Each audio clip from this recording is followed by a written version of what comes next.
Corona virus ప్రపంచవ్యాప్తంగా ఎంతో మంది ప్రజలను ప్రభావితం చేసింది. ఈ వైరస్ నుండి ఆరోగ్యకరంగా ఉండడానికి మనం తీసుకునే చర్యలు ఉన్నాయా అంటే అవి రోజువారీ చేతులు కడుక్కోవడం, అనారోగ్యంగా ఉన్న వ్యక్తులతో దూరంగా ఉండడం వంటివి.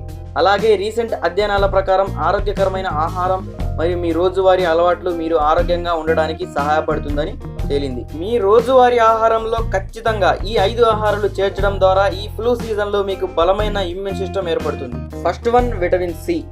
శరీరానికి విటమిన్ సి చాలా అవసరమని మీ అందరికీ తెలుసు. ఆస్కార్బిక్ ఆమ్లంగా పిలువబడే విటమిన్ సి రోజు 1 గ్రాము తీసుకోవడం చాలా ముఖ్యం. ఇది జలుబు మరియు ఫ్లూ లాంటి వాటిని తగ్గిస్తుంది.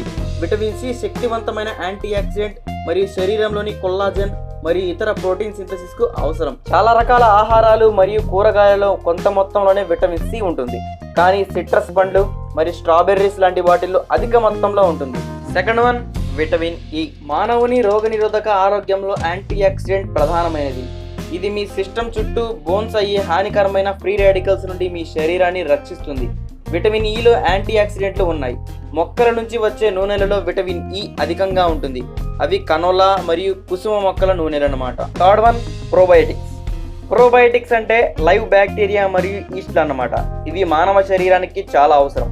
మనము వాటిని సాధారణంగా వ్యాధులకు కారణమయ్యే సూక్ష్మక్రిములుగా భావిస్తాం, కానీ మన శరీరం మంచి మరియు చెడు బ్యాక్టీరియాలతో నిండి ఉంటుంది.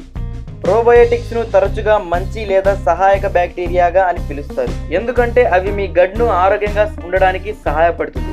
మీరు ప్రోబయోటిక్స్ను సప్లిమెంట్గా మరియు పెరుగు వంటి కొన్ని ఆహారాలలో కనుగొనవచ్చు. ప్రోబయోటిక్స్ అనేవి మీ శరీరంలో మంచి మరియు చెడు బ్యాక్టీరియాను సమతుల్యం చేయడంలో సహాయపడుతుంది. ప్రోబయోటిక్స్ అనేవి మన శరీరంలో యాంటీబాడీ స్రావం పెంచడం ద్వారా రోగనిరోధక రక్షణ వ్యవస్థ మెరుగుపడుతుంది. Fourth one, proteins. మన శరీరం మొత్తం ప్రోటీన్లలో 40% స్కెలిటన్ మజిల్లో ఉంటాయి మరియు 25% బాడీ ఆర్గాన్స్లో ఉంటాయి, మరియు మిగిలినవి మన చర్మం మరియు బ్లడ్లో ఉంటాయి. వాస్తవానికి మన రక్తంలో ఉండే ప్రోటీన్లు మొత్తం సమూహాన్ని ఇమ్యూనో ప్రోటీన్లు అంటారు. దీనిని ఇమ్యూనోగ్లోబులిన్స్ లేదా యాంటీబాడీస్ అని కూడా పిలుస్తారు. ఈ యాంటీబాడీస్ వ్యాధులతో పోరాడతాయి. బ్యాక్టీరియా మరియు వైరస్లు ప్రోటీన్తో తయారవుతాయి. కాబట్టి మీరు మీ ఆహారం ద్వారా తగినంత ప్రోటీన్లు పొందలేకపోతే మీ శరీరం మీకు పోరాడడానికి సహాయపడే ప్రతిరోధకాలను తయారు చేయలేదు. ప్రతిరోజు ఎన్నో సూక్ష్మక్రిములు మీ శరీరంలోకి చొరబడుతూ ఉంటాయి. వీటిని ఎదుర్కోవాలంటే సరైన ఆహారం తీసుకోవడం చాలా ముఖ్యం. ప్రోటీన్లు ప్రధానంగా దొరికే కొన్ని ఆహారాలు మాంసం మరియు సీ ఫుడ్, అలాగే చికెన్ కూడా. మీరు గుడ్లు, పాలు, పెరుగు నుండి మంచి మొత్తంలో ప్రోటీన్లు పొందవచ్చు. Fifth one, zinc. జింక్ గురించి వ్యక్తిగతంగా చెప్పాలంటే జలుబు యొక్క ప్రారంభ దశలో జింకును తీసుకోవాలని అనుకున్నాను. ఇది నా జలుబు మరియు అనారోగ్యం మరియు ఆ లక్షణాల తీవ్రతను తగ్గిస్తుందని భావిస్తున్నాను. జింక్ శరీరం అవయవాలలో, కణజాలంలో మరియు శరీర ద్రవాలలో కనిపిస్తుంది.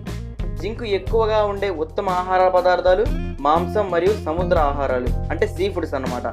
తృణధాన్యాలలో మరియు ఆకుకూరలలో జింక్ ఉత్తమంగా లభిస్తుంది. అలాగే మీ జింక్ సప్లిమెంట్ను కూడా తీసుకోవచ్చు, కానీ జింక్ ఎక్కువగా తీసుకోవడం వల్ల సైడ్ ఎఫెక్ట్స్ కూడా ఉన్నాయి. కాబట్టి బాటిల్ ల్యాబులింగ్ పై ఉండే ఇన్స్ట్రక్షన్ మీరు గమనించాల్సి ఉంటుంది. ఆరోగ్యకరమైన ఇమ్యూన్ సిస్టమ్ని నిర్మించడం ద్వారా ఈ ఫ్లూ సీజన్లో మీరు ఎంతో రక్షణగా ఉంటారు. ఫ్రెండ్స్, మీరు ఈ ఛానల్ని ఫస్ట్ టైం వాచ్ చేస్తుంటే కనుక సబ్స్క్రైబ్ చేయండి మరియు లేటెస్ట్ నోటిఫికేషన్ కోసం బెల్ ఐకాన్ని యాక్టివేట్ చేసుకోండి.